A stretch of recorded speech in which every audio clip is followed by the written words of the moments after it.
which I've just done. So we're officially in session now, I believe.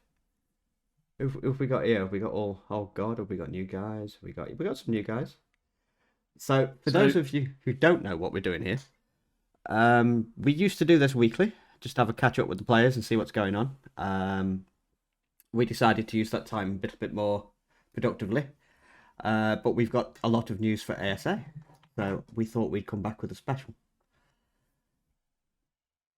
And it is extra special. It is.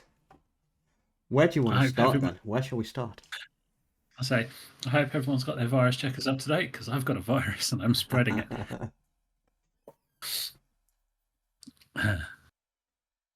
So for those of you who haven't been here before, there's a chat channel just above this one called Stream Chat.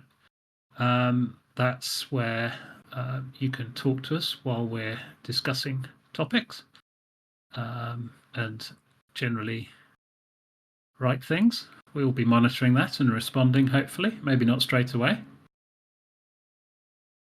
But let's see how many people we're going to get in here.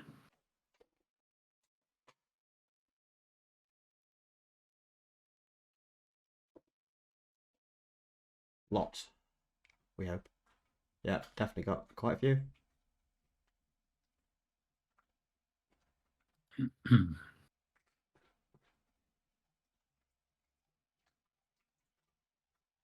Wow, stream chat's going off. Gift walls and everything. Awesome.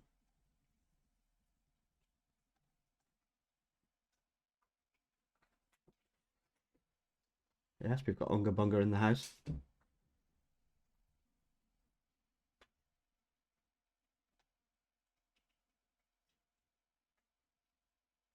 So before we get stuck into the ASA bit, shall we do a really brief update on where we're at with the raidables? Yes, go for it, because you've been doing lots and lots of hard work on that.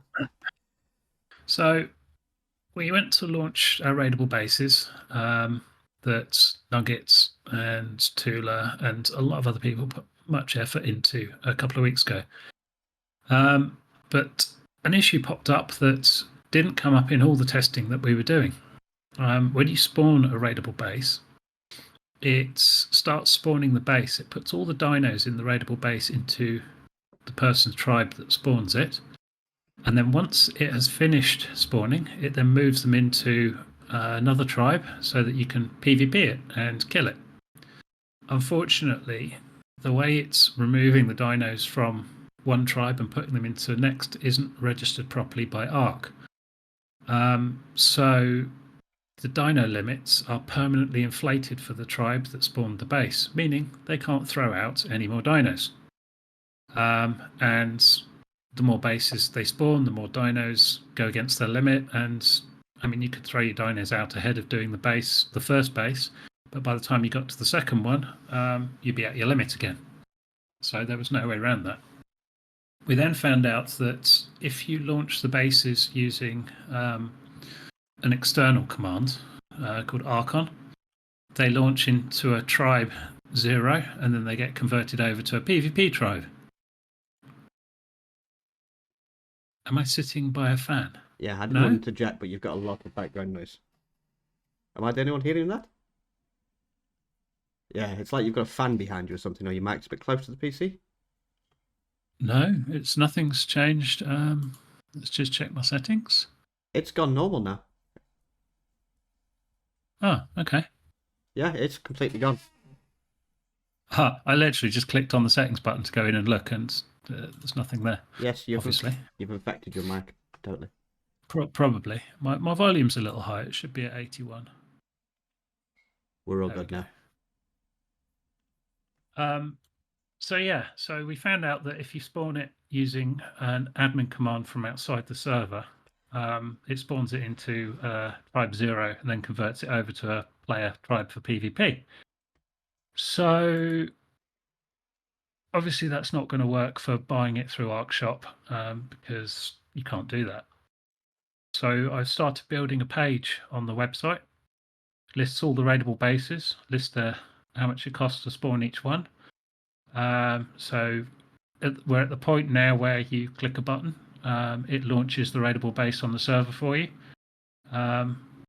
and charges you the appropriate amount. On that page, you'll also have a button to get your access to the events server. It'll have a countdown timer as well, to tell you when your access refreshes and how long you've got left of your current access. All sorts of funky stuff like that. Pretty much, I say I'm about 80% done. I'm just working on the main button to click to get access to the event server, and then we're all good. So the page will show you how many points you've got.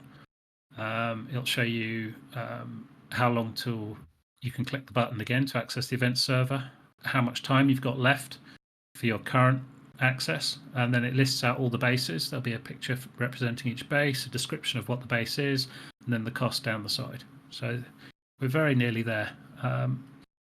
I was hoping to have it done over the weekend, but I got ill, so doing math stuff it takes like 4 times longer when your head's really fuzzy. So yeah, that's coming along really well. So raidable bases soon then, hopefully. Yeah.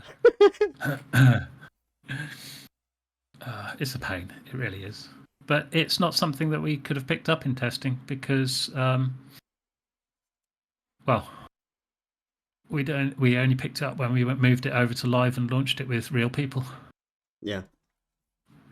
But as far as the bases go, we've had teams of people running through them, tweaking them, testing them, making sure that they're suitably difficult and the rewards are suitable for the level bracket. So it's all good. Cool. I think that just about covers that off. So ASA. Yes. But let's start with a recap of the roller coaster that's been ASA then, shall we? So we knew ASA was coming. There's been a lot of negative stuff on the internet recently. I've been reading, followed by a lot of positive stuff. What is ASA? Because we talk about this thing. We have. Hopefully, people, if they haven't already, there's a nice post on the website that explains everything that's going on. But ASA basically is a remake of Ark Survival Evolved that's going to be rebuilt in Unreal Engine version 5. I think 5.2 is the exact one they're going to use. Right. It looks very, very shiny. There's a lot of interface changes going on. There's some changes to Kibble's a big one. They're going back to the old Kibble version where you tame a dinosaur, its egg is able to produce a kibble that tames the next one in the tree. So they seem to be going back to the roots with ASA. It's not necessarily going to be a complete clone. There's going to be a lot of changes. There's a lot of them, and I think we're going to have quite a lot of conversation with what's to come, so I wasn't going to list off every single change. But there's a very, very good post on the website. If somebody can find the link, if one of the moderators can find the post, bang it into the chat. That would be awesome. So if you don't know what's going on with ASA, and you've got no clue what's going to be happening with it, we've got everything we know so far has all been typed up into one big compiled post. The only thing that's missing from that post is the latest piece of concept the new art to Dreadnoughticus. drop. Yeah, for the Dreadnoughticus. There we go. Which I have sitting on my desktop ready to add to the post, which is that one there. Yeah, he looks almightily cool. He does indeed. So we know we're going to be launching with one map. We're expecting something to drop hopefully in the next 7 days now. It would be nice. It's highly likely they're going to hit the 31st. There's a contract in place with Nitrado right now that stipulates that if they don't release before the 31st, then Nitrado, I think it's 20% of their total earnings they will take to help to pay for the official servers. I can imagine that's a position they don't want to be in, so I would say 31st is a good banking. Dolly's been very active on X, or what used to be Twitter, and seems to indicate everything's going smoothly their end. They've started certification. That's going to be important for consoles, especially because consoles have to have all that stuff in place before they're allowed to release. And we should be expecting to see a store page for Steam at some point this week, I would say. I hope so. I think they've set it as it's £60 now, or $60 they're going to set it to. Was the official pricing I heard last? No.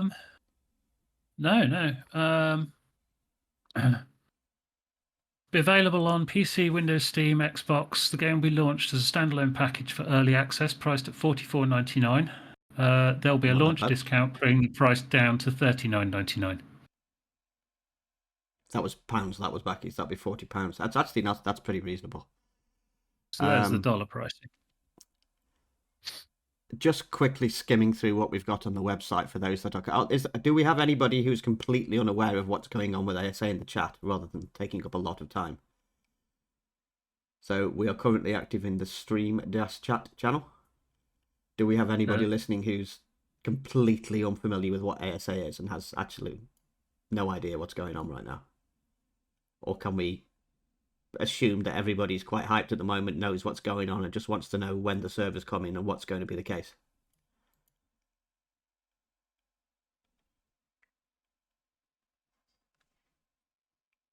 Even if you don't know, buy it.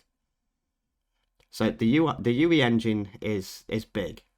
For those of you who've not seen anything running on UE5 yet, it's next gen, really, really cool stuff. They've changed a lot to do with shadowing, lighting, polygon count, the size of the maps they can generate. It's a whole new big thing.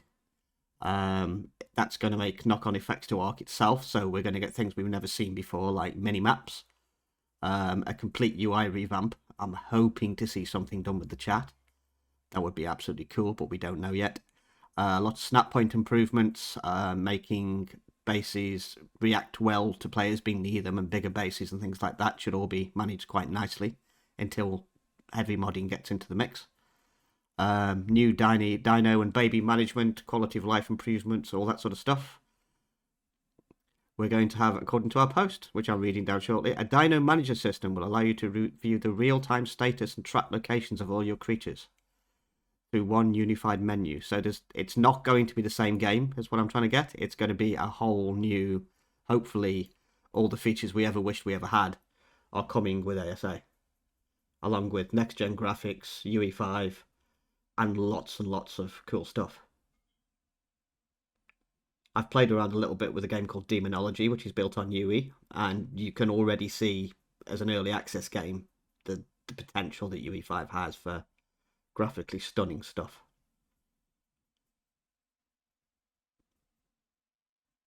Broke unemployed and I'm buying it. There's no excuse. That's true. Yes, they said there's a lot different character creation techniques and things they can use now. I've heard tell that they're also going to let players continue to make sort of bulky build characters with huge arms and things like that. They're going to let yes. Yep, they've said that's going to be a thing. No more bobs. There's definitely going to be bobs. What sort of mods from the start? Go on.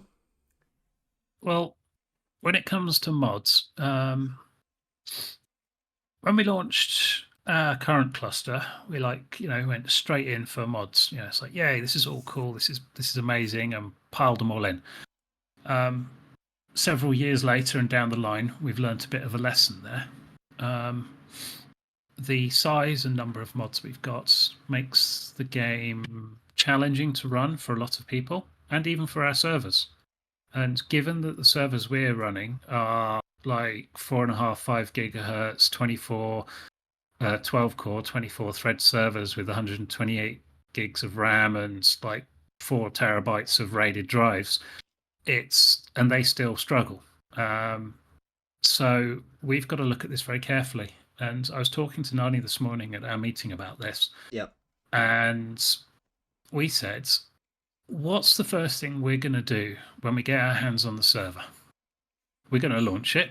We're going to put in all the vanilla Arc settings. And then we're going to play it and see what happens. If we play it, and there's a pull system in there, and there's some sort of storage system, and there's much better ways of tracking, taming, and organizing your dinos, amazing. But I think we'll find that the mods that people think of as indispensable straight away may or may not be. We just don't know. So I think we've got to play it for a little bit and then decide which mods we put in collectively as a community and as the server owners. As for which mods have said they're coming to ASA, Dino Storage has said it's coming to ASA. That was a long time ago, and I haven't heard anything since. S Plus has said it's coming to ASA. Again, that was a long time ago, and I haven't heard anything since. The only modder that I have actually seen information coming out of to give us progress updates on his migration of things from Ark Survival Evolved to ASA is additional dinos. Now, additional dinos is going to not be a pack. It's going to launch as one mod per dino. The remastered Acro will not be available at launch because he had a TLC job on kind of in the works for that, so he doesn't want to have to do it twice. But I think from what I read, he's very well progressed in creating the Ark Editions dinos in the UE5 engine for Ark. And one of my favourite comments that I read from the mod author, and this was great. I read it to Nani this morning. Where was it? The pathing for the yeah. Yeah. The Ceratosaurus. Yes. Is that right? Yes. The Ceratosaurus stalking uses pathfinding. It will take appropriate routes to get to your destination instead of just taking a straight line. It's kind of terrifying. So this thing will be stalking you. It will not be coming straight at you. It will be looking for a path to find you and get to you and then attack you. Yeah, this is all also part and parcel of UE5, and the new engine has better pathing, the abilities to do things we've not seen before from a dinosaur that will just see you and run right at you. They can do all sorts of crazy stuff with UE5. It is going to be cool. More information from Ark Editions is all creatures will be ported to ASA, except the Conker. Every creature will be its own individual mod. They'll no longer be a pack. Makes maintenance, bug resolution, and just dealing with issues much faster. Acro will be coming, but it won't be the TLC Acro. Like I said, he's not going to do it twice. He's going to do it once. Which is fair. And map variants of creatures will not be available. So no R or X variants. Now, I can guess as to why that may be, because the maps won't be available. Yeah. But he is saying there will be skins available. So like you can get skins for your Ark Editions dinos right now, and especially Domination Rexes and stuff like that, you will be able to get skins for your Editions dinos. Yeah. So we have Ark Editions definitely is confirmed and work going on. The two prominent ones obviously were S Plus and the Soul Balls one. Dino, what's it called? Dino Storage? Yeah, Dino Storage V2. Yes, Dino Storage V2. Yeah, so those absolutely definitely. Soul Storage, good stuff. But I tend to agree with what DJ said, is we get the servers up on day one, we allow people in, and the game is going to be very different to what we're used to, we are expecting. So let's have a look at what's there, first of all, and then we can look at how we can enhance it, what we need. Because, yeah, completely correct, we might not need things like the pull system, which at the moment I would say is a necessity. Who knows what they're actually going to put into the game? There's been no official footage yet, so we don't know. On the topic of the pull system that's in S Plus, don't know how many of you actually know, but the pull system is in the game. It's in Survival Evolved. It's just never been implemented. They had to put it in to implement Homestead. Homestead was the kind of quasi S Plus update for Ark. Yeah. Survival Evolved. They may well have decided that at the time they didn't fully implement that, but for ASA they're going to. So who knows? Yeah, exactly. It's kind of, we're waiting to see as much as you guys are. But our point is, we've no idea what's coming. We've no idea how it'll play. We've no idea what mods we will need, what mods we will want. There will be a ton of stuff to do from launch, and I also expect a ton of changes. Yeah. I have a feeling, well, in fact, they almost confirmed it. The reason cross-play and cross-platform progression is not launching right away is because the process for updating those platforms is long and arduous, and they want to get the game to a point where they're not updating it every week before they start hooking all the platforms together. Yeah. If I can find it, Phase 1, the launch, timeframe October. Crossplay will not work for Steam PC at launch. Why? Frankly, when we launch a game, we have to patch a lot because you're going to find things we missed or break games in ways we never intended. We'd prefer to be able to patch the Steam platform quickly to resolve these issues. So basically, if we had crossplay with Xbox, before we get a patch, you'd have to go through Microsoft approval process. You could be sitting there a week with game-breaking bugs and not being able to do anything about it. So I have a feeling, there are going to be lots of releases, lots of updates. And again, if we just pile in a whole bunch of mods with very little idea of how they're going to affect the gameplay, what effect they're going to have on the servers, and also throw that in with lots of different updates, lots of mod updates, we're not going to get any playtime, quite frankly. So yeah, we'll launch server, we'll launch it vanilla with tweaked settings. Yeah. And then we'll look to add mods at a later date. Now, I noticed Savage said, where was it? Decor mods. Hate to say it, personally, I am against adding decor mods to ASA. Simply because they are massive. You add all these cool pictures and textures and stuff like that, and it just brings things to a grinding halt for a large portion of your player base.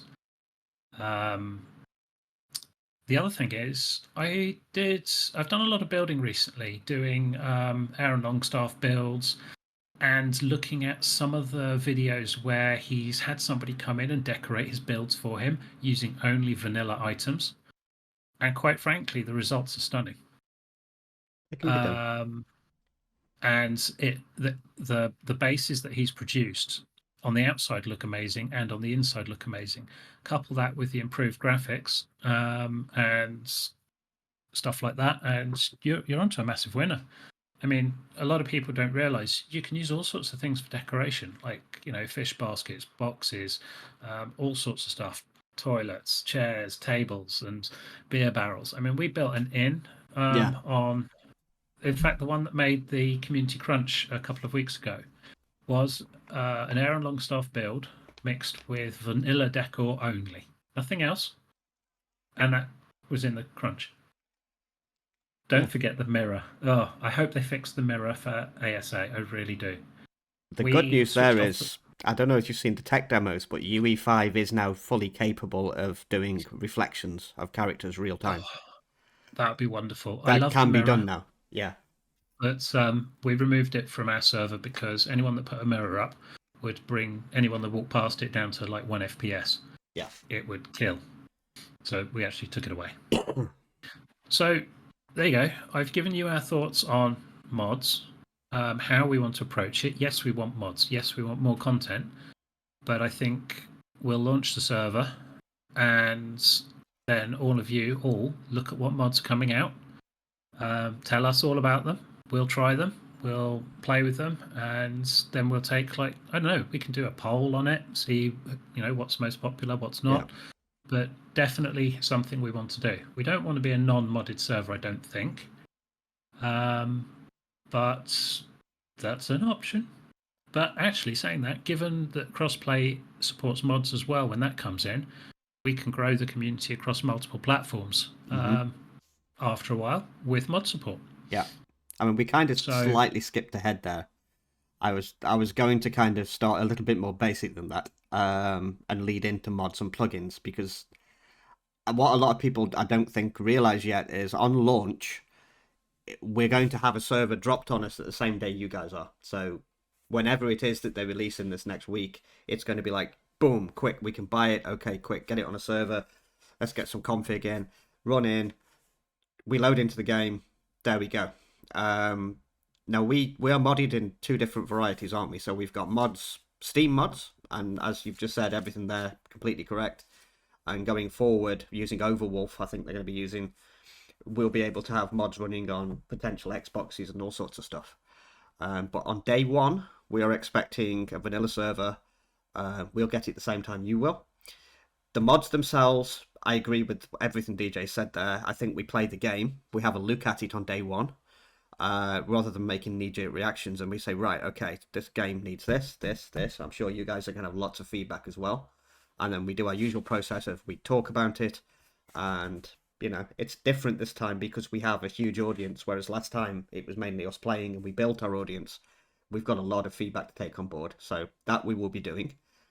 The other side of things, and I saw Merax mentioned it earlier, is the shop, which has been asked quite a lot, and the ARC shop points and what's going to be happening. So for those of you who are not in the know, the way ARC works is you have your dedicated server that runs the game, it runs your map, and then sitting on top of that you have a piece of software called an API, and that gives us options to run server-side mods. So basically these are plugins that are not on the client side. You don't have to get through Steam, and we've been trying slowly to move most of the modded functionality to plugins because it's basically lighter on your client. There's less stuff you have to load, less waiting times for mods. Mods increase waiting times massively. That API will not be available on launch. There is a really good group of guys led by a guy called Fopper. He runs a website called Game Server Hub, and he basically is going to get hold of the game on day one, and they will have to break it all down and build the API so that the plugin system can be built, so that the devs can then write the plugins that we use, like the ARC shop, the death recovery, all that sort of stuff is not going to be available on day one anyway. It's probably going to be a good month before they get something up and running, and there's going to be teams and teams of people working on this stuff day and night trying to be the first to get stuff out. So I think day one is absolutely going to be a case of let's have a look at vanilla, let's see what it can do, let's see how it affects people's PCs, and then we take a bit more on board. So leading into things like the ARC shop, I'm sure in time, once the API has been built, I'm pretty sure we'll see the ARC shop moving across. I don't think you'd disagree with that, would you? No, not at all. So the plugin itself and the functionality we have there will be made available. It won't be from the start. And the Fed shards, the way we want to do this is it's going to be a fresh start. So Fed shards will not be shared at all across new game and old game. I think what that's going to you've got to think about it from two sides here. So one, I've got my Fed shards, I want to use them. Two, ARC's going to launch with one map. You're going to have the island. You're all very familiar with it, and I'm sure things are going to be different, but the concept of ARC and the island is the same. And if we had a shop and all those credits on day one, it will be over in 5 minutes. And with the best of wills for everybody, I think you'll just... It's just going to ruin it, like Theo says. So the points will still be available to you on ASE, and ASA eventually will have a whole different setup. Different game, different engine, different plugin, different databases. It's going to be a reset of points for ASA, not ASE.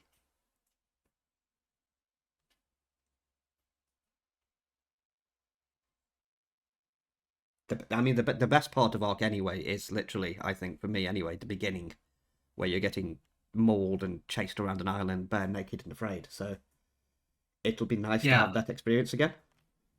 Heading towards the bushes that lead to the hidden lake and wondering what the hell is on the other side of those bushes. Yeah, I'm absolutely going to be one of those beach bums on day one running around. I want to play too. It's really looking forward to this. So day one is going to be server, no shards, no plugins. Plugins will be discussed when they're available, and mods will definitely be discussed because there are some I would like to see too. We do have the options to run completely unmodded servers, but I would like to see at least a couple. I mean, my personal, and this is me personally, would love to see some of the new dinosaurs from Arc Editions. I really like that stuff. It's nice that we can pick and choose now as well. Yes, so we got to be careful there. We don't want to put like the equivalent of Strider farming on the island on week 2 type thing. So we have to be careful. I mean, whether or not I want this stuff doesn't mean we're going to get it, but my personal preference would be I like the AA stuff. I like the soul balls. from an admin side of things, the soul balls are a godsend if they work the same. Yeah. So that sort of stuff should be cool. And then we look at that from a minute by minute basis. One of the big things we did want to discuss, though, and what's been brought up is basically what's going to happen on day one. One of the things we talked about was our supporter ranks, for example. If everybody who's a supporter right now jumped onto an island map, what do you think is going to happen? There's one map. It's just going to fill very, very, very quickly. So there is definitely going to be more than one server on launch. Well, if you took everybody sitting in this room right now, Yeah, all playing on the island, yeah. at the same time, the server would be fine, but you wouldn't have anywhere to build. You'd run out of space in no time. The amount of dinos available to you would be troublesome, to say the least. Yeah. You'd be playing in each other's pockets. So what are we going to do? So the plan is, to start with, we've talked with releasing at least 2 servers. We also want to do something for the supporters because we know initially there isn't going to be much we can do with the game. That will come in time, and it will get the full overhaul treatment, exactly the same works that ASE has had. So initially what we're thinking is we start with 2 servers, we expand them if we need to more, depends how many people we get. One of those servers will be a general public server. One of those servers will be specifically locked down for just our supporters, giving you better chances to get your base spots, and not have to deal with a massive influx of players straight away, hopefully. And if we need more than 2, then so be it, more than 2 it shall have to be. So what we'd hope to avoid there is the supporter-only server you won't get like hundreds of rando beach bobs coming in and just, throwing down campfires and beds left, right, and centre, clogging up the beaches. Hopefully, you've all, you're paying to support the servers. You have a bit more common sense than that, and you all play nicely with each other. Player amount per map 70. Don't see any reason not to. This is the thing. The player limits and dino limits on our main cluster are lower, and structure limits are lower because we have so many mods. Yeah. You're Vanilla, talking about the 4,000 structure limit now, which is a different thing. We'll get to that. Yeah. Arc Vanilla will support way more than we allow on our servers. The reason we don't is because the servers struggle with it because we have some massive mods. Yeah. Huge textures to load and all that stuff puts weight on the server. There will be no show limits. There will be no show limits to start with. All that is added functionality. The 4,000 build cap, they've already said that UE has much more optimized builds, and the way that whole system works has changed. So theoretically, if we remain closer to vanilla, we could have huge thriving servers with huge amounts of people on there, and it will run sweet as a nut. The problem we have with our main cluster, as DJ said, is the more mods we add in and the more things the game has to process and look at and automation in the background. That is why we had to lower the count on the servers. And that's why we had to lower the build limits on the servers. So while we're still talking about player limits, servers and stuff like that, we will get onto multipliers and other bits in a minute, move speed, mutation, all that. Every game, when it launches, has multiple servers, every massive online game. And every massive online game has to go through a process as it ages of consolidating those servers. There's no getting around it. The biggest games out there do it. The smallest games out there do it. We can't. There is not another solution. Unless they launch like 10 different maps all at once, and we put up 10 servers with different content on each, and people can spread out. But that's not happening, unfortunately. Rule on medium render? No, that's going out the window completely. Medium view distance will not mean anything. The stasis range is being increased by over 70%. So things will draw much further out. They will pop into your vision much further out. Let me find the exact text. I had just recently added this actually. There are some really good UE5 tech demo videos out there. If you search Unreal Engine 5, there's lots of videos on YouTube, and there are some very good tech demos that kind of showcase how draw distance, shadowing, lighting, and everything works in UE5. And this is night and day stuff. This is so different to how UE4 works. It is like comparing the latest stealth fighter technology to a Ford Fiesta. It's staggering how good they've got so fast. So here we go.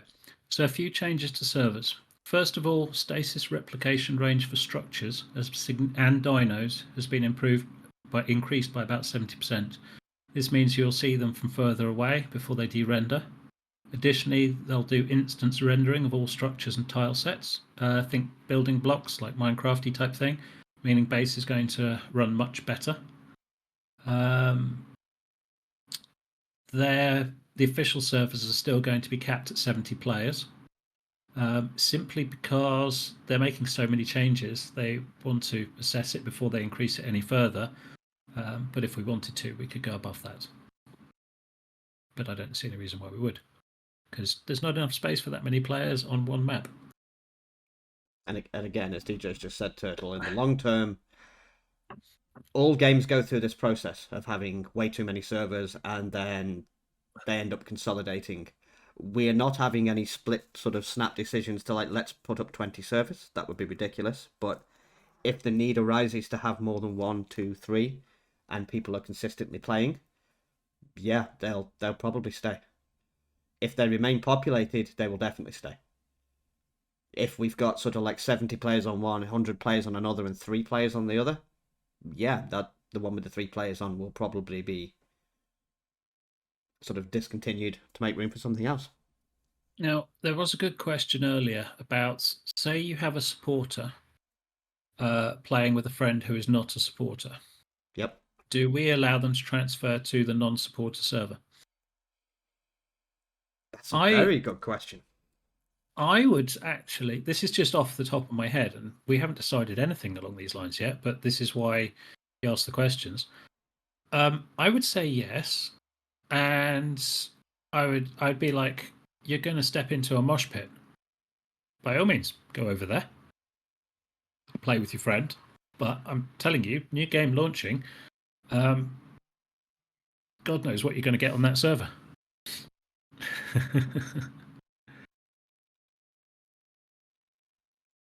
My quick take on that is I really don't want to stop friends playing with friends. And not everybody does have the ability to support. Life's getting tough out there. So I don't initially have a problem with that. I think that's fair enough. We're here to have fun. We're not here to say you can't play with your friends. I think that'd probably be the worst thing we could do. Or husband, wife. Yeah, totally. Why would it make supporters go to the free server to tame dinos and stuff? I'm curious, Cheese. What would be different?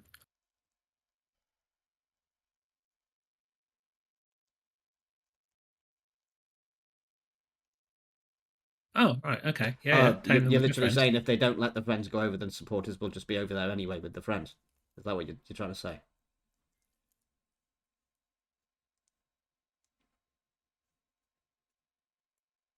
I would guess so. Yeah, to be honest, I think that would be fine. There's no advantage from one map to the other. They're both the same map. We've got 2 of them because it expands the area you can play in without treading all on each other's toes. Meanwhile, it gives our supporters, hopefully, a nicer environment to have their main base in and do their boss runs without having randos interfering with them or, being dicks.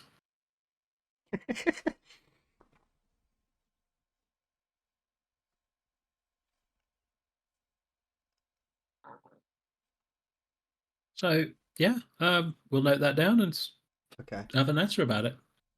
So Theo's just quoted what I was just thinking. Why have we not had two particular questions yet? Um, I am going to dodge that question because I think that's a lot of reasoning going behind Theo's question. I will answer that after the one. The other one, a glaring obvious one, was going to be the two server settings that Wildcard now say we can play with. The first will be flyer speed leveling, dino speed leveling in general. And the second one would be we now have the option to cap mutations or mutation limits.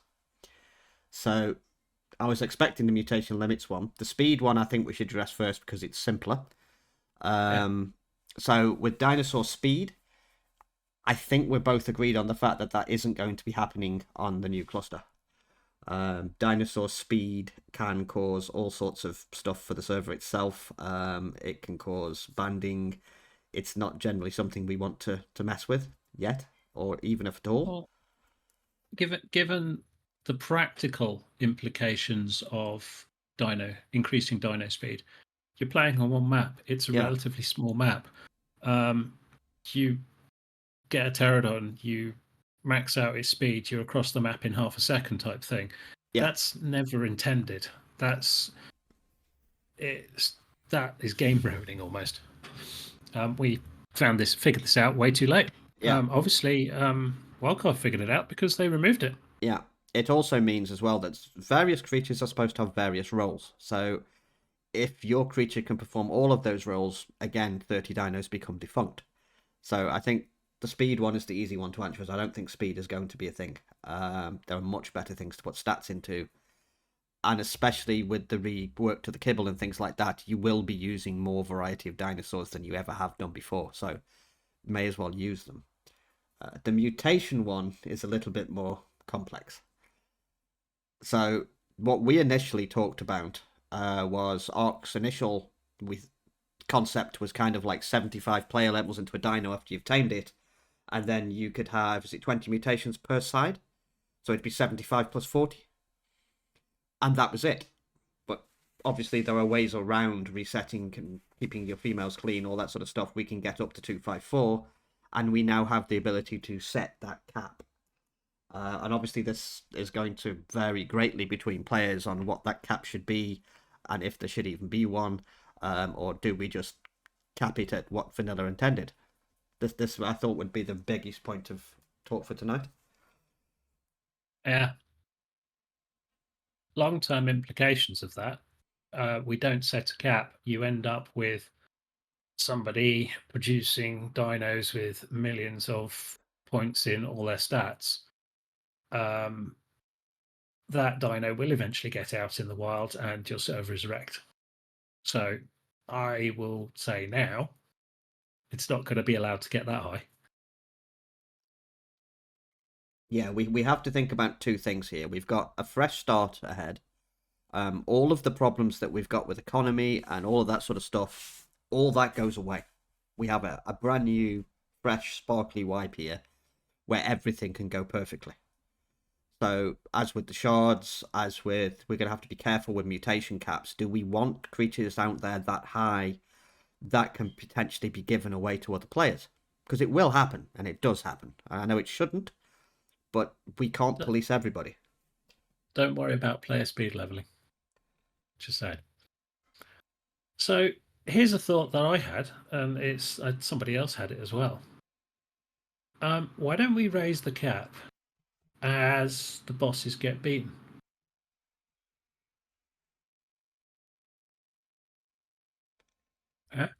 We could. So post your video, get your kill, and the cap goes up. That will be pretty quick, though, won't you think? So we'll have people who will absolutely power through to get the boss. That will come pretty quick, I think. Up to what, the 255? Yeah. Yeah, there's no dino storage. Remember, there's no propagators. There's Yeah. no soul terminals. It's But we have got some pretty dedicated individuals, shall we say? Oh, we do. Yes, The competition to get dinos out there, especially initially to sell and trade with, and points will come, I'm fairly sure. And you've got to think about that side of things as well. Talking to everybody, not just us, but think about what you're asking for before you ask for it. I'm kind of thinking the cap we still keep it where it is, Yeah. but the 255 only unlocks when the Overseer goes down on Alpha, for example. Before that, you can only say go up to 200 or something.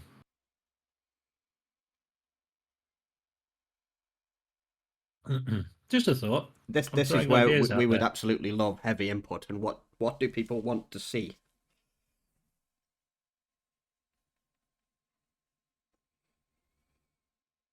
But that was my point, cheese. You see, we could raise the cap to the only reason the cap is what the cap is currently is because of the how the number is held in the back end. The server is only capable of storing so many numbers, and 254 happens to be the integer cap for what they've set it to. So I can imagine with a new engine they're using a very, very big number generator, and we could potentially go very, very high. But do we want to?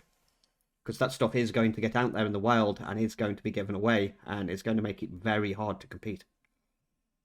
Yeah, 254 is pretty OP. 254 is like OP to the extreme. It's not required at all, but it's a massive status symbol using the game mechanics that you'll have if you get to that point. And it then allows you to do things with ease that you previously wouldn't have been able to do.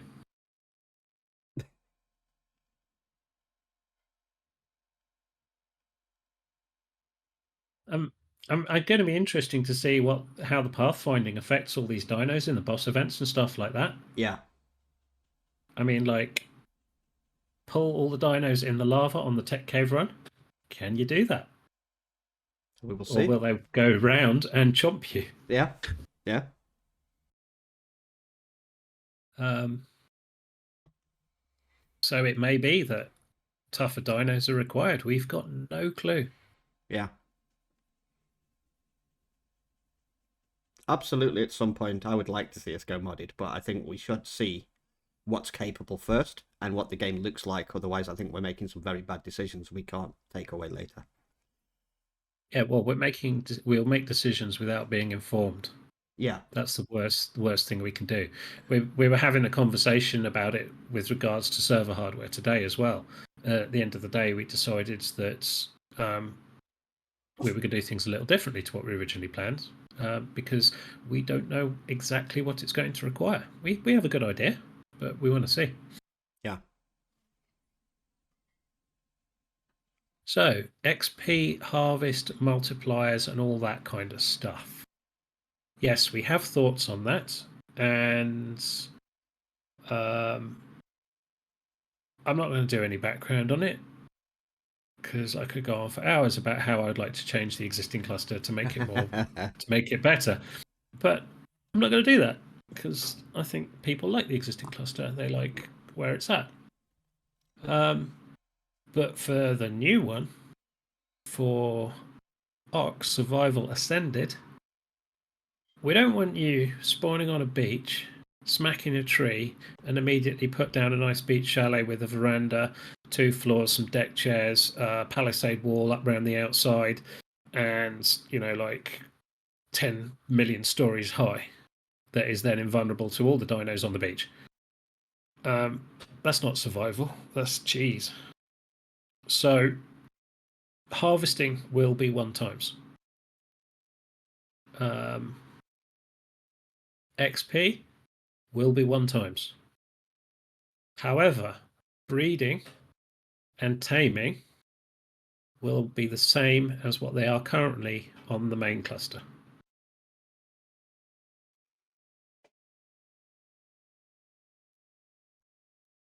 Let's see. What's going to happen with the Thoughts? AE servers? So, straight away to answer that, absolutely nothing. They will remain. Yep. AE servers, we've always said, will not be wiped. They won't be wiped, and we'll run them until we can run them no longer. What I suspect is going to happen is they'll stop developing AE eventually. They'll just put a line under it if they haven't already and just say that's enough's enough, and it will just continue to work the way it is. Baby mature speed, anything to do with raising dinos will be the 5x we currently have. I think our dinosaurs are in a really, really good place. Yeah. People don't have time to spend 24 hours raising or days raising their Yeah, gigas and shit totally. like that. That's ridiculous. Yeah, we don't want to be Um, spending 7 days raising a giga. That's not good.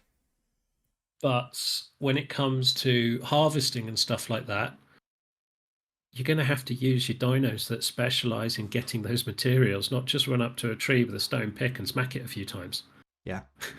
There's going to be new dinos, new mechanics. Everything's going to look different. It's going to be a cool place to explore.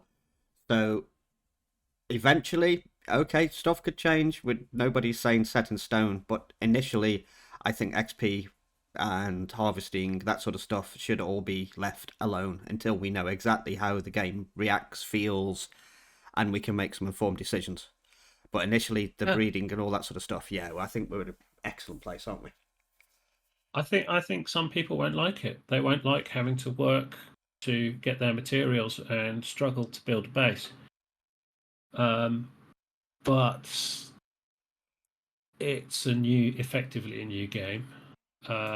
It's going to be a whole new experience, and I think I made a horrible mistake with the main cluster in uh, removing a large portion of that game for people. Building is not a massive time sink, but there's a sense of achievement when you actually manage to get your first base together that can hold its own.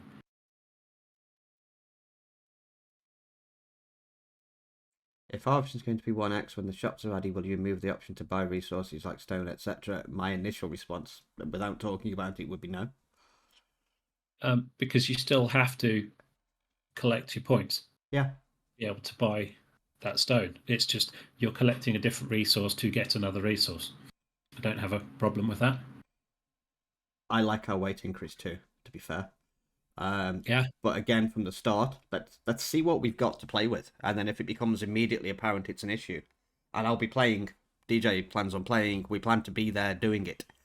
So if it's an issue, we can adjust. Yes. To talk about supporter perks and stuff like that, supporter perks are per game, and anybody who's a supporter gets all the perks in the individual games that we host. So your perks will continue in ASE, they'll continue in Rust, and there'll be also a new set of perks for ASA. What we can offer in ASA, we don't know yet, but what we are offering is a private server for our supporters to play on, where hopefully the general public will not interfere with your day-to-day operations because they won't be able to get on the bloody server. Decay times, we're going to have to look at that. It's going to be vanilla settings. Well, it's not vanilla settings. It's going to be the same sort of decay that Arc uses. Whatever that may be in the new version, we don't know. Decay currently, as it is now, is a plugin, so that sits on top of the API I was talking about earlier, and all that will be built and start work on that as soon as they drop the game.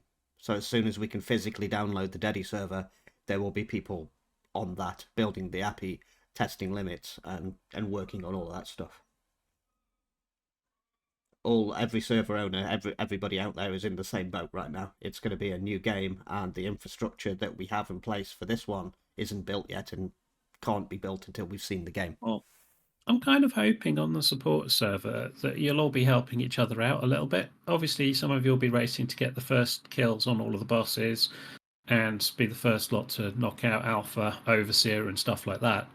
But bit of cooperation. Install size, no clue. Yeah, that'll be on the day. That'll be on the day. Server side, what did I say the island had got to? About 30, 38. No, it was more than that. Gigabytes. Hang on, I'm on the bottom. Yeah. Well, DJ looks for that as well. Those that I've also seen ask about RIP hardware and things like that. I don't think so. UE5 is way more optimized for modern-ish graphics cards and modern graphics cards than UE4 ever was, and performance is supposed to be good. So I wouldn't yet worry about chucking your hardware in the bin. I think we're going to be in a better place than we think. I've played a couple of UE5 games and demos, and they run sweet. It's server-wise is about 70 gig for the island at the moment. That's including the saves, which are over a gigabyte each. A save game file that's over a gigabyte is ridiculous.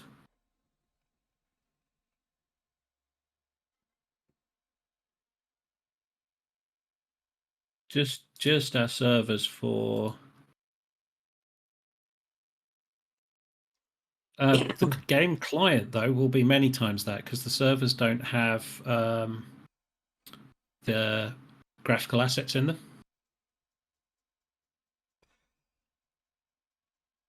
I think Ryan has a good point there. Actually, it's worth a talk about in a minute. We could the decay times. Yeah, We could have improved decay times on the supporter server. we could. That is a very, very good plan. Because a lot of our supporters, I do realize, do literally support us because of the decay times and life interferes, work, that sort of stuff, having a family. And initially, we aren't going to be able to support that like we could. So yeah, longer decay times on the supporter server would be absolute. Yeah. Hang on, I'm just changing my headphone battery. Once we get the, I can't hear you. it's okay. Once we get the opportunity to actually put that stuff in, we can revise that. But yeah, initially, yeah, I think we do have to put something in place because I wouldn't like to see the same. There we go, back. Now, how many of you actually know how the arc decay works? Just, show of hands if you know how normal arc decay works. H is for hands in the chat.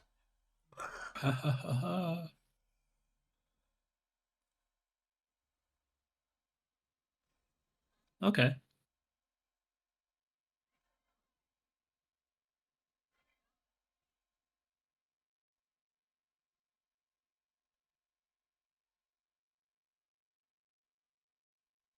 Maybe we should go through the decay and how that works. I think that would be beneficial.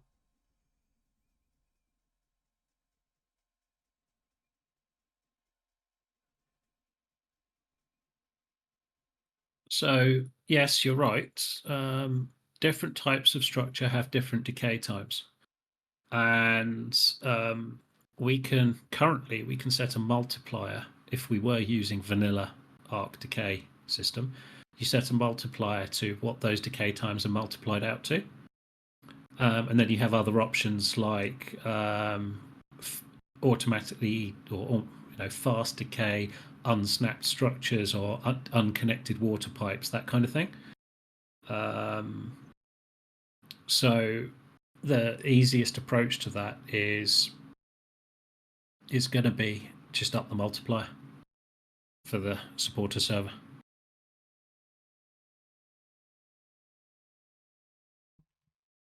Yeah, exactly. Thatch wood. Water pipes, no. Yes, you're going to have to think about a water source to be able to survive in a Jurassic world. Banksy the river. Out of the way. Going to be pipes all across the map. We can deal with that eventually when we get our tools back. But yes, initially it's going to be interesting. So for the tools that we're talking about, I recently partook in a poll with one of the developers that works really hard on the plugins that we use, the server-side modifications. And decay was the highest priority for ASA launch, being able to deal with that by Tribe, by Steam ID, and stuff like that. So yeah. I'm hoping that'll be the main thing.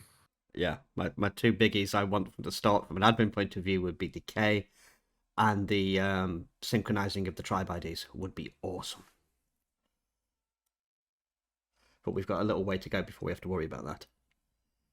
So there was a question a bit further up. Somebody said, are we going to drive people to play on official or on other servers by having 1x gathering and 1x XP? but 5 times when it comes to all breeding and you know associated stuff. Um, yes, that may happen, but let's think about it this way. Um, you're 5 times gathering and you're 5 times XP and you're 5 times taming. You finish 5 times faster and you get bored and disappear and you don't hang around, so you don't become part of the community. But while you were doing that, somebody else was trying to build a base and they wanted that spot that you were in, or they wanted that dino you tamed, and their play has just been impacted by your quick fix. So it works both ways, I think. It'll help retain people and it will push some people away.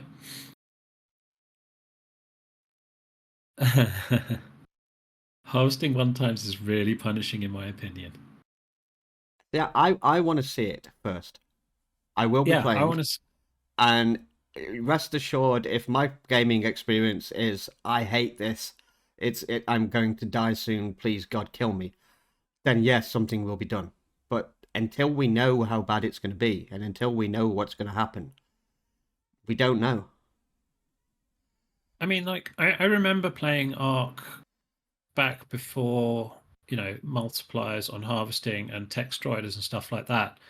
And when I wanted obsidian to do something, I had to go into a scary place and I had to find multiple obsidian rocks, and I had to work out how I was going to get that rock away from that large lava elemental or that wyvern to get it back home to build that piece of electronics that I wanted to then become able to deal with whatever I couldn't deal with. That was fun, it was scary, and it was exciting. Now, find one piece of random obsidian, smack it with a pick, run off, and you're done. Do you know what I mean? Or Yeah, a totally. mining drill or a text strider. Yeah, Christ, you can stand like well back, zap. Oh, cool, yeah, done. Oh, that's all back in my base already. yeah. Ha, that was fun. Really? Was it really fun? I mean, for Ryan there, 75 limits. We have no clue what the limits are going to be yet. We know that the building technology and the stuff they've got implemented to control how buildings work and how close they can be to each other is much improved. I'm gathering that it probably be the same for entities and dinosaurs at the same time. Our plan for day one is going to be download the server, let it generate its default config, and then read the config file. Because honestly, with UE5 to UE4, there's probably going to be settings there we didn't even know existed. So we have to look at that on day one and see exactly what they intend their limits to be. And of course, if it proves to be a pain in the ass and the servers are happy, yeah, we can talk about that. The feedback channels will be going nuts after ASA is released because, yeah, we want to hear it. But we also want to play it and we also want to experience it ourselves. And yeah, ASA feedback. There will be a channel. There is a channel. It's done. Obviously, you can't give any feedback on something you haven't played, but feel free to say hi in there. Usual rules apply, though. You need to have leveled up on Discord to be able to type in there. Yeah. To stop randos coming in and spamming it with dumbass suggestions. What I hope happens is those of you that's been with us for a long time now, and we've got some people who've been with us for over 3 years now that we've been running, have learned to trust that things do get done. We do pay attention. We try our very, very best.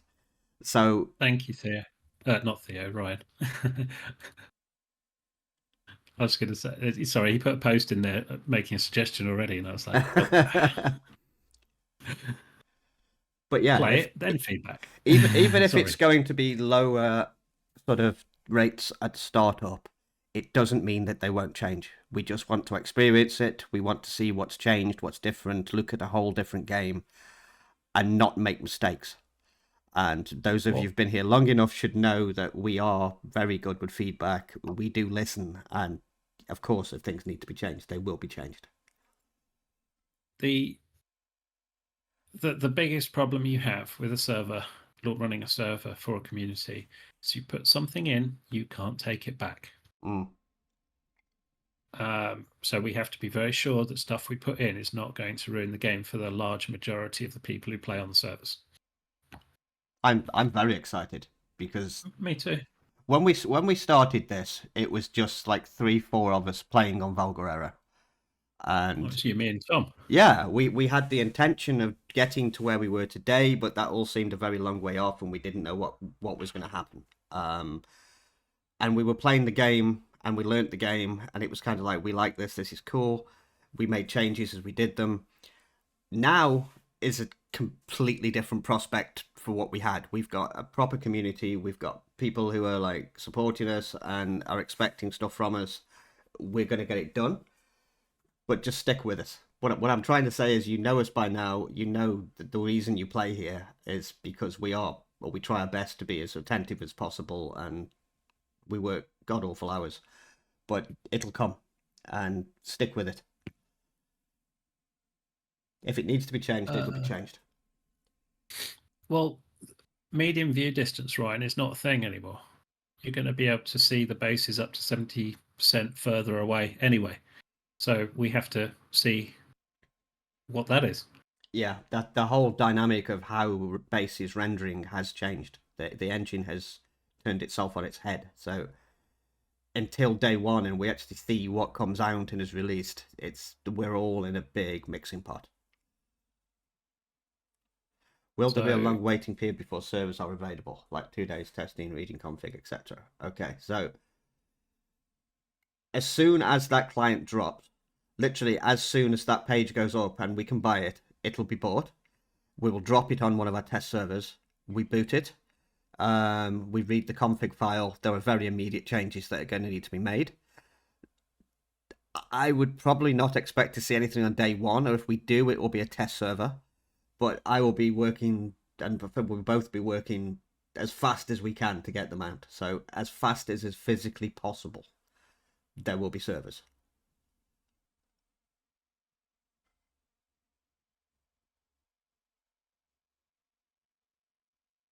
I'm super excited too. I want to see it. I want to get on there. I want to play too. Let's go. Totally hyped. I mean, obviously expect 10 patches in the first day, and Yeah. they'll do it on the same day Steam does their maintenance as well, just to be Later, really Nugget. clever. See you later. So yeah, it'll be what it'll be.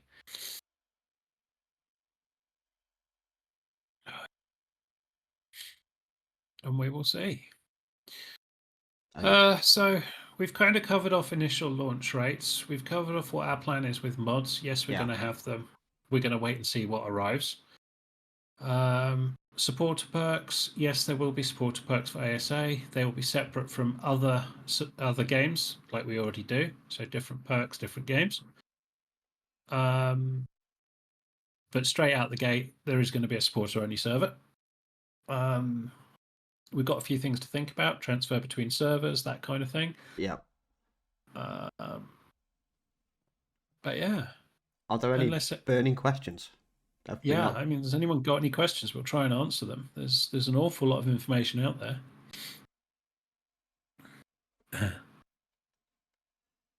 I can't tell you a release date. We don't know about in-game stuff yet. Looking for tri-mates. Nice. Simple stuff like Gamma. Presume the Gamma command will still work. Yeah. But please don't. But there is a question there. Saying that. Are we going to recount the story of the forest again? No. I'll give you all my thoughts on this one. I think being able to change your Gamma in what is titled as a survival game that provides you with torches, campfires, lighting systems, dinos that glow, day-night cycles, night's scarier than the day, is the dumbest thing on the planet. However, not everybody has their computers set up properly and has their monitors calibrated so that they can actually see at night. So it might be a necessity for some people because they don't want to sit there figuring out how to get the right shade of brightness or the right color scale or probably the right color profile for their monitor and all that crap. So yeah, yes, there are pitch black areas in the game, but yes, you can still move around at night. Good one, Tom. I like it. But yeah, so if Gamma's an option, we'll leave it on because some people actually cannot play the game without it. As much as I hate to do that, But because it please removes a whole mechanic from the game. save your eyes, please. I've seen some people playing with Gamma up and they take the screenshot and they post the screenshot here. It might look normal to them on their monitor because their monitor is as dark as dog shit. But when it comes to my monitor, it's like somebody's just switched the fucking sun on in the background. And I'm like, oh my God, how'd you play on that? It's ridiculous. I've seen What some you, doozies. Show us yeah, what you're looking at, and you just get this bright halo of like, ah. yeah. What you forget is when you take a screenshot, when you send it to somebody else, they don't see the same thing you see. The brightness is different, the colors all different. It is completely different. There is no way to share your screen with somebody else and say, this is what my screen looks like without actually being there. So yeah. I love shiny dinos. I think it adds a nice element to the game, gives you a nice challenge and gives you, yeah, it's cool. It's got a small footprint too. What about the big dinos? Do they still have small Or, footprints? well, Awesome Spyglass will be going because it's, as far as I've heard, it's not being updated. The Discord for the developer of that mod is as pretty well. It's as dead as a doornail from what I remember. The last time I visited. Let's have a quick look. It's right down the bottom of my list because it's one of the ones that's. No, it's not that one. That there may even be new spyglass options built into the game. We just don't know. Well, there is. It's called a tech helmet. Yeah. It's called a Desmodus. There's again, this is stuff we've put into the game that actually removes a mechanic from the game. Yeah, it's no Owl Vision. Dino finding is apparently a thing in the game now as well. Yeah. So Back your dinos. they're no doubt going to take a lot of these perks that people have put into their game and go, ooh, cool idea. So who knows Quality what's of going to life, make I a thing. agree with. Yeah. Cheese, no.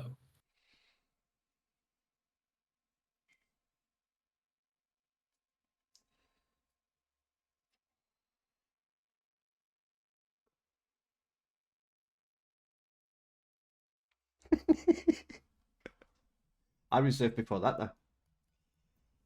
What are you going to do about that? I reserved that island there.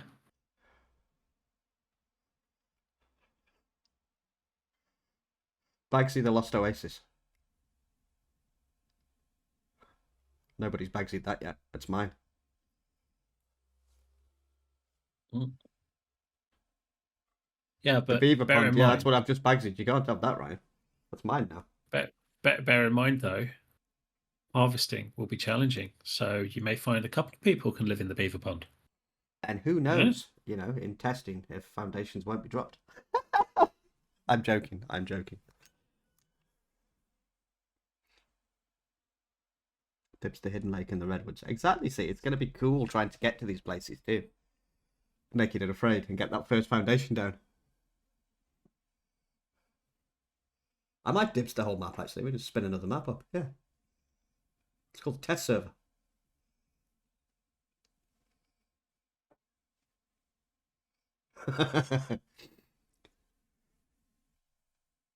I remember once saying when we first started and we were sitting around on Val, and it's like we knew we had the idea of letting other players on and things like that, but we had no players. We were at that point where we had a dead server. And I honestly just, we were discussing it on comms, and I was literally said, I wonder what it's going to be like when there's like bases everywhere and like people all over the place. It's crazy.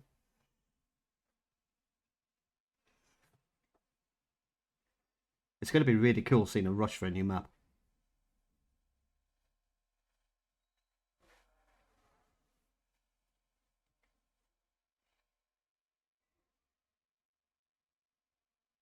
You can turn PvP off, right? Yes, PvP will be off. Will it? Oh, Yes. thought that was going to be the surprise. That's going to be a surprise to me. Find myself encircled on the beach. I would say the same obvious rules. Like, yeah, don't be a dickhead and build on top of the big metal deposits and in caves and block doors off to things. Yeah, use common sense. Yeah.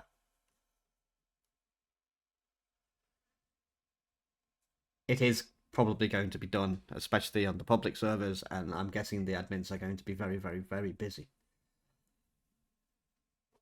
So don't be dickbags because we want to play as well, okay?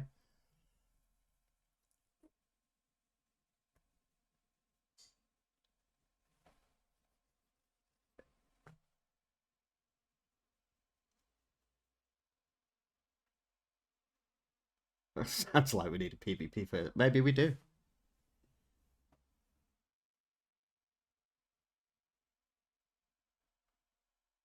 I mean, that would be interesting. It would be interesting. An unregulated PvP environment. Yeah, a proper PvP environment.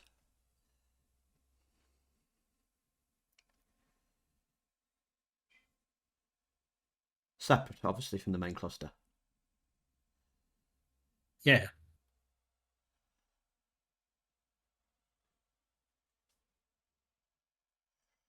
PvP with increased fishing. Yeah, gets good stuff out of fishing. Set the loot quality multiplier to like 20 or some shit like that. So you have to fish. 200 people beating each other to death with fishing rods. Yeah. Nice.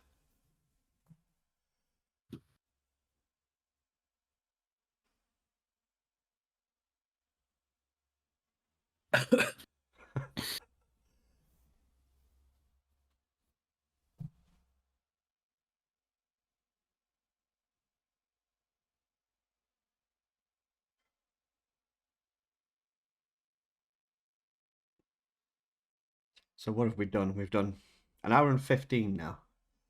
Oh, So if there's no more burning questions, we'll let DJ go and die in bed with his lamb soap. that would be nice.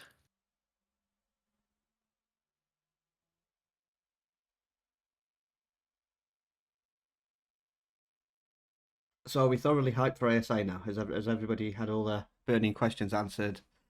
Happy-ish with the outcome? And if not, know that we will sort it out.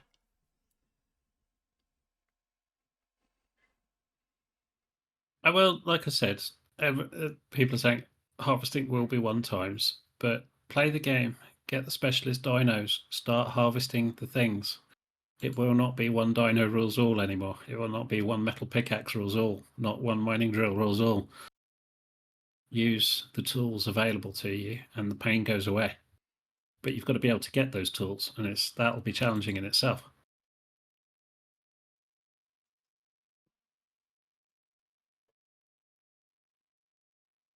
But if it's still,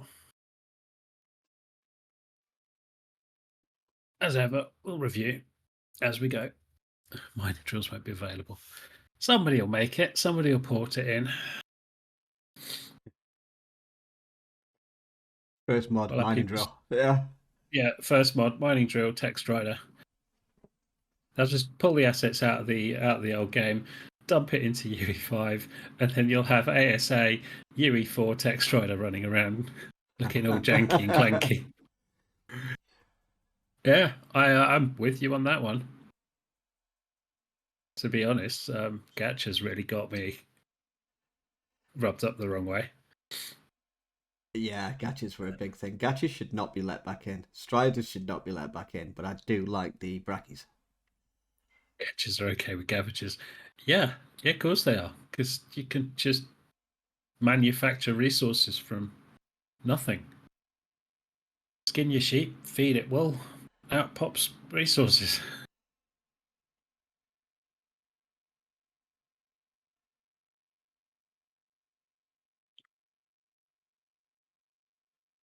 Striders and gachas on the supporter server. In before anyone else.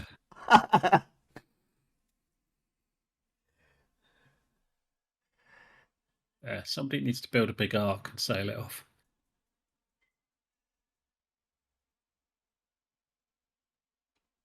Remember, if you build on a raft, get some honey. I really hope they fix beehives. Disable Ichthyonis. The dolphins? What's wrong with the dolphins, man? Oh, no. The pelicans. The thieving seagull. Yeah. I know what you mean. Yes. And Pegamastics is too. You can disable them. Tell your dinos to eat And them. Troodons. Yeah, Troodons. Raptor Pounce, on or off? That was modded anyway. It's going to be on.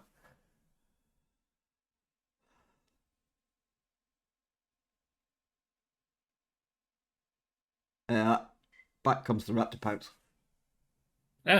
Again, just make sure you've got a pike with you so you can stab it in the face when it jumps on you. That was actually our starting of Ark was literally spawning on a beach and get camped by an Alpha Raptor in a little square hut for the first like 6 days.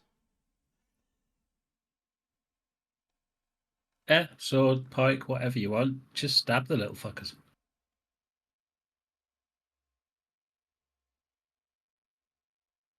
Yeah.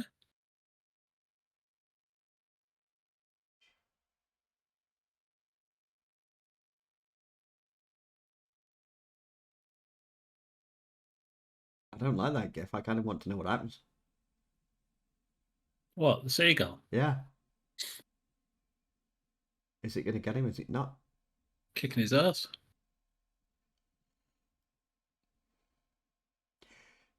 Do we need to do Will It Boss again for ASA? I think we should. Uh, That was fun.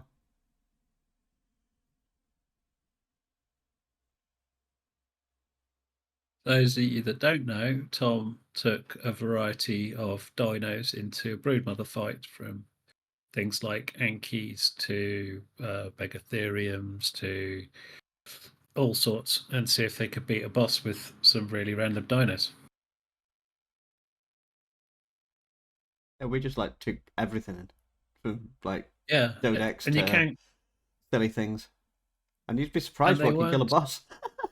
Yeah, they weren't. They were like wild levels, maybe a generation of breeding at most. Yeah. With The decent saddles on. and yeah, and the Yankees, they kicked us.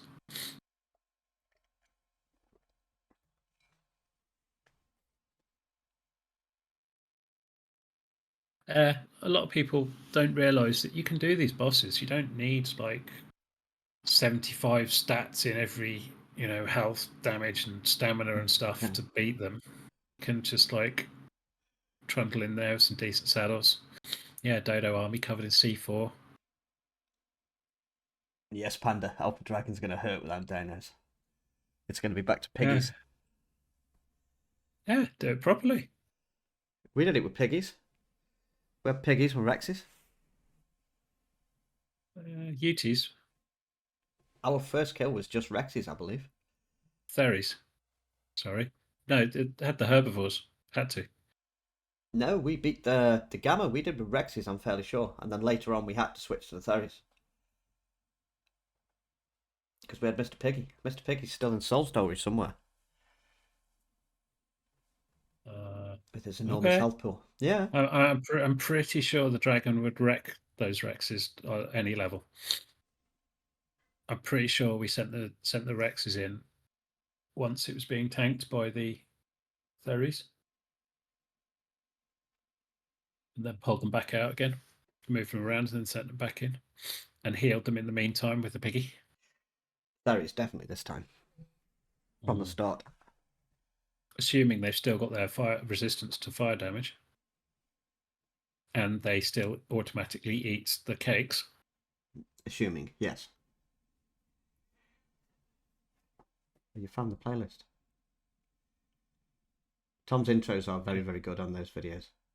Any rare dino in Halloween, like shiny. Trick or treat.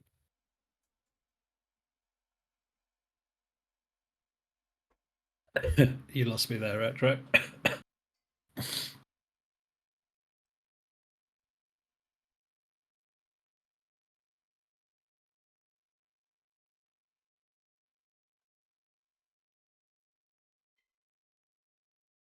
I think they said the first event was going to be Winter Wonderland. Oh, winter.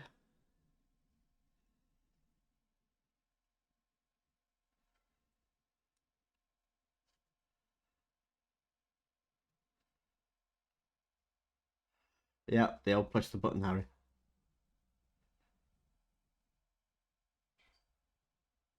Right. I think I need to wrap it up there for me. Okie dokie. Right. In that case, thank you very much for attending. And yeah, we'll be on it as fast as possible. Yeah, we will. Like a fly on shit. Yes. Or my cat on its dinner. That is nuts. She gets black. Oh my god, my cat gets possessed when she smells food. The eyes just go completely black, like a demon from Supernatural. And yeah, until they go back to normal, she's just food. Must be food. Good Nothing night, else. Shaggy. I have a demon cat.